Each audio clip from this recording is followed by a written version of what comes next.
ఆ 4,000 కోట్లు నేను లెక్క అడిగాను. నేను ఇక్కడ నుంచి స్ట్రైట్గా మీరు నేను కెమెరా తీసుకుని కంటోన్మెంట్కి పోదాం. కంటోన్మెంట్లో ఓ 100 మందిని అడుగుదాం. ర్యాండమ్ మీ ఇష్టం. నేను కూడా ఎక్కడ ఫ్లైఓవర్ ఎక్కడ ఫ్లైఓవర్ అయింది, ఎక్కడ ఫ్లైఓవర్ అయింది? 4 రూపాయలు ఖర్చు పెట్టాడా? కాగితాలు ఏముంది భరత్? నాలుగు గీక్కుసుకొని పారేసుకోవచ్చు. కాగితం ఇవ్వడం కాదు కదా. 5,000 కోట్ల కాగితం ఇచ్చాడు. ఇచ్చి ఎన్ని రోజులు అయింది? సంవత్సరంన్నర అయింది. రూపాయి ఖర్చు పెట్టాడా? కనీసం ఒక గజం ల్యాండ్ సేకరణ చేశారా? ఒక్క దగ్గర ఒక నిర్మాణం, ఒక పొక్కన్న తవ్వారా ఫ్లైఓవర్కి? ఏం ఖర్చు పెట్టారు? ఎక్కడ పెట్టారు? మొత్తం రోడ్ల మీద పొక్కలన్న పూడ్చాడా కంటోన్మెంట్లో? అంటే చెప్పడానికన్నా బుద్ధి ఉండాలా వినేవాడికి లేకపోయినా. అరే ఏం మాట్లాడతారు? ముఖ్యమంత్రిగా ఉండి ఇన్ని అబద్ధాలు చెప్పొచ్చా? 4,000 కోట్లు వచ్చేసినాయి కంటోన్మెంట్లో అని చెప్తావు. చూపెట్టి ఎక్కడ వచ్చినాయో. అంటే ఇది ఎట్లా ఉందంటే అహానా పెళ్ళంట సినిమాలో కోడిని కట్టేస్తాడు ఇట్లా ముందర కట్టేసి పచ్చడి మెతుకులు పెట్టి తిను. చికెన్ బిర్యానీ పెండింగ్ లో ఉన్న బోయిన్పల్లి, ప్యారడైజ్, ఈ ఫ్లైఓవర్స్ అన్ని షామీర్పేట వరకు అది పెద్ద వరవే కదా. మేము తీసుకొచ్చాం ఇన్ని సంవత్సరాలే పాసిబుల్ కాలేదు. ఎక్కడ తీసుకొచ్చారు స్వామి? 10 ఏళ్ళ మా ఎఫర్ట్. నువ్వు వచ్చినా కాయిదాలు వచ్చినాయి. ఇది ఎట్లుందంటే భరత్, సేమ్ టు సేమ్ నోటిఫికేషన్లు ఇచ్చింది మేము, పరీక్షలు పెట్టింది మేము, నువ్వు వచ్చాక కాయిదాలు ఇచ్చావు, ఉద్యోగాలను ఇచ్చాను, డబ్బా కొడుతున్నావు. ఇది కూడా అంతే. మొత్తం ఎఫర్ట్ చేసింది మేము. అల్టిమేట్గా గిరిధర్ గారు అక్కడ ఉన్నప్పుడు నేషనల్ హైవేస్లో ఆయన మా శాంతికుమారి గారికి, ఆయనకున్న ఆనాడు చీఫ్ సెక్రటరీగా ఉన్న శాంతికుమారి గారిని పంపించి ప్రత్యేకంగా రిక్వెస్ట్ చేసి కాగితం తీసుకునే లోపల ఎలక్షన్ కోడ్ వచ్చింది. లేకపోతే అప్పుడే వచ్చినాయి అవి. ఈయన వచ్చి నేనేదో సాధించారని పోజులు కొట్టారు కదా. మరి ఎందుకు స్టార్ట్ చేయట్లేదు? 2 ఏళ్ళు అయిపోయింది కదా. స్టార్ట్ చేయండి. ఎవరు ఆపుతున్నారు నిన్ను? నువ్వు ఏం చేసావు హైదరాబాద్కి చెప్పి ఓటు అడుగు. ఒక ఇల్లు కట్టావా? 6,000 ఇండ్లు అన్నావు కంటోన్మెంట్లో ఇస్తానన్నావు. ఒక ఇల్లు ఇచ్చావా? ఇందిరమ్మ ఇల్లు ఒక్కటి మంజూరైంది హైదరాబాద్లో? 2 సంవత్సరాలు అయింది కదా వాళ్ళు వచ్చి. ఇంకా 2 ఏళ్ళే కదా ఉండేది. లాస్ట్ ఇయర్ ఎట్లా ఎలక్షన్ కదా. 10 సంవత్సరాల నుండి 1,00,000 ఇండ్లు కట్టాము. 1,00,000 వస్తే ఇవాళ ఆ 1,00,000 కూడా ఏం చేస్తున్నాడు రేవంత్ రెడ్డి? చివరికి మొత్తం కూలగొట్టి మూసీలో ఉన్న వాళ్ళందరూ నెత్తవతలు పాడేసి తీసుకెళ్లి మేము కట్టిన డబుల్ బెడ్రూమ్ ఇల్లు ఇస్తున్నాడు. కేసీఆర్ ప్రభుత్వం కట్టింది 1,00,000 డబుల్ బెడ్రూమ్లు, 42 ఫ్లైఓవర్లు, 100 పైచిలకు లింక్ రోడ్లు. చెప్పమంటే మొత్తం చెప్తాను, లిస్ట్ మొత్తం ఇమ్మంటే ఇస్తాను మీకు. నువ్వు కట్టింది 2 ఏళ్లలో చూపెట్టు. 40% టైం అయిపోయింది కదా నీకు ప్రజలు ఇచ్చింది. 40% టైంలో 4 పైసల పని చేయలేదు. మిగిల్చిపోయినారు, అప్పుల రాష్ట్రం చేశారు. మొత్తం కాంట్రాక్టర్లు, తర్వాత ఫీజు రియంబర్స్మెంట్ బకాయిలు, ఆరోగ్యశ్రీ బకాయిలు అన్నీ మీరు మిగిల్చిపోయినారు. చిప్ప చేతికి ఇచ్చిపోయినారు. మా ఈవెంట్లో అన్నారు, మా తెలుగు పోలీస్ అవార్డు ఈవెంట్లో బ్యాంకుల వాళ్ళు ఇబ్బంది పెడుతున్నారు, కోసుకున్నా సరే రూపాయి లేని విధంగా ఉంది అని వాస్తవ సిచ్యువేషన్ వివరించే ప్రయత్నం చేశారు. వాస్తవం ఒప్పుకున్నారు. భరత్, నీకు అప్పు లేదా? వ్యక్తిగతంగా అప్పు ఉందా? లేదా? ఉంది కదా.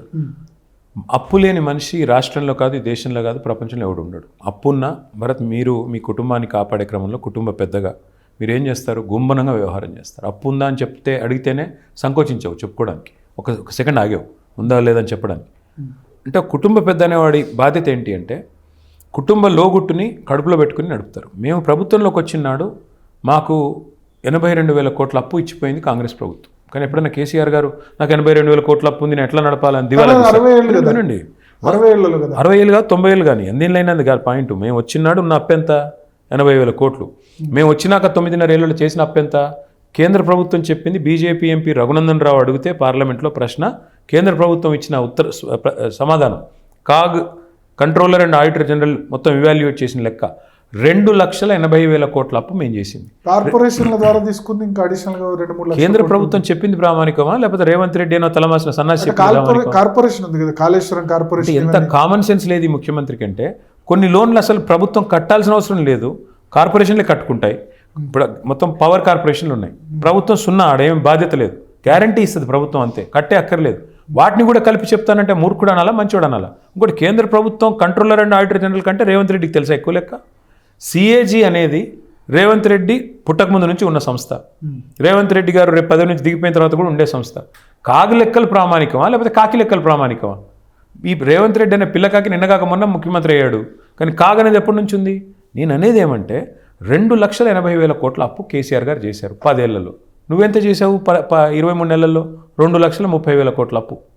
ఏం పీకావు? 2,30,000 కోట్ల అప్పు చేసి అప్పు కట్టడానికి అప్పు చేశాను. అదే అంటే ఎన్ని అబద్ధాలు అంటే మీరు జర్నలిస్టులు 7% తీసుకొచ్చాం. జర్నలిస్టులు కూడా దయచేసి పత్రికలు, టీవీలు మీరున్నది నేను చెప్పింది నిజమనో లేదా ఆయన చెప్పింది నిజమని యాజ్ ఇట్ ఈజ్ రికార్డ్ చేసి వేయడం కాదు కదా.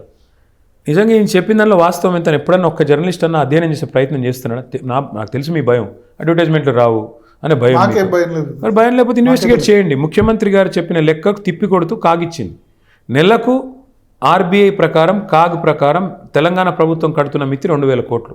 ముఖ్యమంత్రి తెల్లారలేస్తే అబద్ధం చెప్తున్నాడు 6,500 కోట్లని. ఒక్కసారి జీ వాళ్ళు మీరు ఇన్వెస్టిగేటివ్ జర్నలిస్ట్ స్టోరీ చేయొచ్చు మీరే అసెంబ్లీలో. మేము 100 సార్లు చెప్పాము స్వామి, 100 సార్లు చెప్పాము. చూపెట్టడానికి మీడియాకి దమ్ము ఉండాలి కదా. మీడియాకి దమ్ము లేదు. ఇవాళ మీడియాకి వెన్నుముక చచ్చిపోయింది. రాష్ట్రంలో మీడియాకి వెన్నుముక చచ్చింది. మిగతా వాళ్ళు ఎట్లా ఉన్నారు నేను అదే చెప్తున్నా. ఈ రాష్ట్రంలో మీడియాకి ఇన్వెస్టిగేటివ్ జర్నలిజం చేసే దమ్ము లేదు. ఎందుకంటే ముఖ్యమంత్రి పచ్చి అబద్ధాలు చెప్తుంటే 6,500 కోట్లు కడుతున్న మిత్తి అని చెప్తుంటే ఆ అబద్ధాన్ని పదే పదే వల్లె వేస్తుంటే ఫ్యాక్ట్ చెక్ చేయాల్సింది ఫోర్త్ ఎస్టేట్ కాదా? 4,000 కోట్లు దాటట్లేదు. తప్పు ఆయన చెప్పేది పచ్చి అబద్ధం. నా లెక్క కాదు, కాగ్ లెక్క, ఆర్బీఐ లెక్క. ఇన్ని అబద్ధాలు ఇన్నిసార్లు చెప్తుంటే దాన్ని పదే పదే. ఇప్పుడు అప్పుల విషయంలో తప్పుడు లెక్కలు.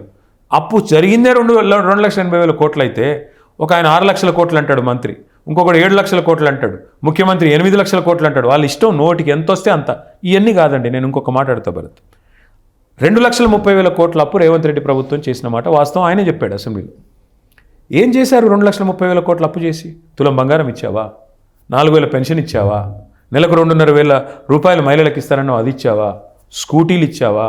ఎవరికి ఏం చేశావు? పోనీ ఫీజు రీయింబర్స్మెంట్ బకాయిలు 10,000 కోట్లు ఉన్నాయి, అవి కట్టావా?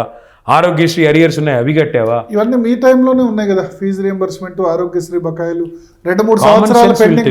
2-3 సంవత్సరాల పెండింగ్ అనేది మీ టైంలో కూడా ఉంది కదా. నేను ఏం చెప్పాలి మీకు? ఇదే బాధ మీతో జర్నలిస్టులతో. మీకు ఏమంటే మీరు కనీసం ఈ విషయం స్టడీ చేయాలి కదా. పెండింగ్ మీద ఉన్నాయి కదా. మేము ప్రభుత్వంలోకి వచ్చినాడు 3,200 కోట్ల ఫీజు రీయింబర్స్మెంట్ బకాయిలు ఉన్నాయి. అది కామన్, అది పెద్ద విషయం కాదు. ప్రభుత్వాలను ఆరినంత మాత్రాన జీరో అకౌంట్తో స్టార్ట్ అవ్వదు. ప్రభుత్వం అనేది కంటిన్యూస్ ప్రాసెస్ భరత్. సో నేను అధికారంలోకి వచ్చాను కాబట్టి నేను జీరో నుంచి స్టార్ట్ అవుతానంటే అది ఆస్తులు ఉన్నాయి, అప్పులు ఉన్నాయి. ఎగ్జాక్ట్లీ. సంపద వస్తుంది, అప్పులు కూడా వస్తాయి. వచ్చినప్పుడు మాకు 80,000 కోట్ల అప్పుతో, అందులో దాదాపు 3,000 కోట్ల ఫీజు రీయింబర్స్మెంట్ బకాయిలతో మాకు ప్రభుత్వానికి కాంగ్రెస్ అప్పచెప్పింది. మేమేం చేసాం? 10 ఏళ్లలో 20,000 కోట్ల ఫీజు రీయింబర్స్మెంట్ మేము కట్టాం.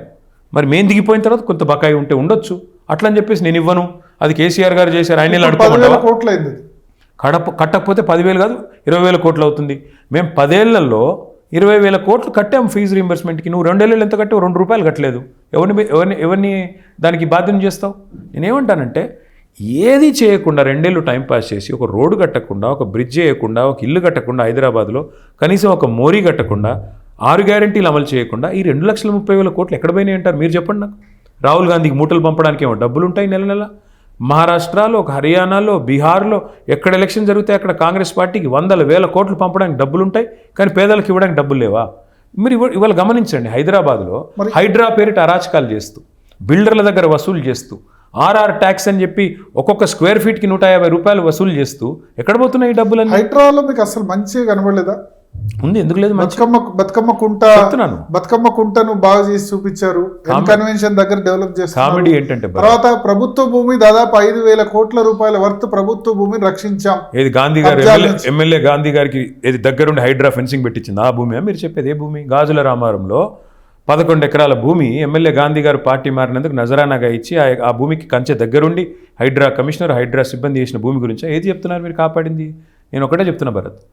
డిప్యూటీ సీఎం బట్టి విక్రమార్క 5 స్టార్ హోటల్లో ప్రెస్ మీట్ పెట్టి చెప్పాడు, ఇగో ఈ 20 ప్రాజెక్టుల్లో వీటిలన్నింటిలో కూడా చెరువుల్లో ఉన్నాయని చెప్పాడు.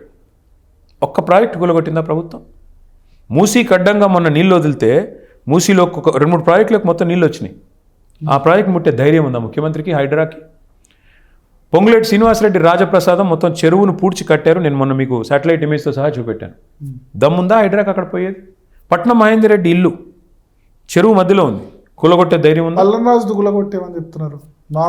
కేంద్ర మంత్రి పల్లరాజు వీళ్ళందరూ మనుషులు కాదా? వీళ్ళందరూ ఉన్నమాట వాస్తవాలు కాదా? మళ్ళీ చెప్తున్నా, మీకు నిజంగా చిత్తశుద్ధి ఉంటే హైడ్రాకి పెద్ద పెద్ద మంత్రులు డాక్టర్ వివేక్, నేను మొత్తం చెప్పాను, డాక్టర్ వివేక్, పొంగులేటి శ్రీనివాసరెడ్డి, కేవీపీ రామచంద్రరావు, పట్నం మహేందర్ రెడ్డి, గుత్తా సుఖేందర్ రెడ్డి కూలగొట్టు ముందు. వీళ్ళందరి ప్రభుత్వంలో బాధ్యులు కదా మీరు.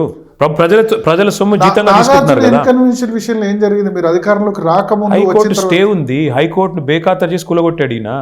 హైకోర్టు స్టే ఉంది కాబట్టి మేము ఆగాం. ఇంకోటి, మీరు బతుకమ్మకుంటా అన్నారు, మేము 100 చెరువులు బాగు చేసాం. వీళ్ళలాగా డబ్బా కొట్టుకోలేదు చిల్లరగాలలాగా. 100 చెరువులు, దుర్గం చెరువు చూడండి, మల్కం చెరువు చూడండి, ఒకటి కాదు ఇట్లా చెప్పుకుంటూ పోతే ఖాజాగూడ చెరువు చూడండి, ఎన్ని చెరువులు బాగు చేసాం మేము. ఇళ్ళలాగా డబ్బా కొట్టుకోలేదు, ఏదో గొప్ప పని చేసాం. రొటీన్గా బాధ్యతగా పనిచేసాం. హైడ్రా పేరిట ఇవాళ అరాచకం చేస్తుంది ఎవరు? డిప్యూటీ సీఎం 20 బిల్డర్ల పేర్లు చెప్పి ఒక్క బిల్డర్ ఇల్లు కూలగొట్టకపోవడానికి కారణం ఏంటి? ఏం సంబంధం ఏం లావాదేవీలు జరిగినాయి? ఏం డబ్బులు తీసుకున్నారు? మూసీ కడ్డంగా కడుతున్న ప్రాజెక్టులకు అండగా నిలబడుతున్నది ఎవరు? చెప్పండి ఇవన్నీ. అంటే పేదవాడేమో తేరగా దొరికాడు, వాడి ఇల్లేమో కూలగొడతావు. పెద్ద పెద్ద వాళ్ళు ఎందుకు కూలగొట్టడానికి ధైర్యం చాలట్లేదు నీకు? హైడ్రా వల్ల న్యాయం జరిగింది. ఎవరికి న్యాయం జరిగింది? హైడ్రా వల్ల న్యాయం జరిగింది అనుముల కుటుంబానికి, డిప్యూటీ సీఎంకి. బ్రహ్మాండంగా దోపిడీ చేసి ఇవాళ కాంగ్రెస్ పార్టీకి ఫండింగ్ పంపుతున్నారు. ఎవరికి లాభం జరిగిందండి హైడ్రా వల్ల?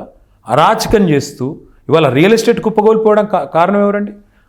సామాన్యుడు తెలంగాణలో ఆయన ఆస్తి ఇవాళ ఆరతికారిపురంలో కరిగిపోయింది. వాళ్ళు ఏమంటారంటే రియల్ ఎస్టేట్ సంబంధించి గవర్నమెంట్ ఈ ఎలక్షన్స్ జరిగే సమయంలో ప్రతిసారి కూడా రియల్ ఎస్టేట్ అన్నది డౌన్ ఉంటుంది. 1 year 1.5 year ఇప్పుడు పికప్ అయింది. నేను ఇవాళ ఛాలెంజ్ చేస్తున్నా భరత్. నేను మాట్లాడింది ప్రామాణికం కాదు, వాళ్ళు మాట్లాడింది ప్రామాణికం కాదు. మీరు ఇవాళ తెలంగాణలో ఎవరినన్నా అడగండి, అయ్యా 2023లో మీ భూమి విలువ ఎంత? మీకు ఒక 2 సెంట్లు ఉంటాయి, 200 గజాలు ఉంటాయి. ఆ రోజు విలువ ఎంత, ఈ రోజు విలువ ఎంత? మీరు అడగండి. నేను దేనికంటే దానికి సిద్ధం. ఆ రోజు కంటే ఈరోజు ఎక్కువ ఉందని ఎవరన్నా చెప్తే దేనికంటే దానికి సిద్ధం నేను.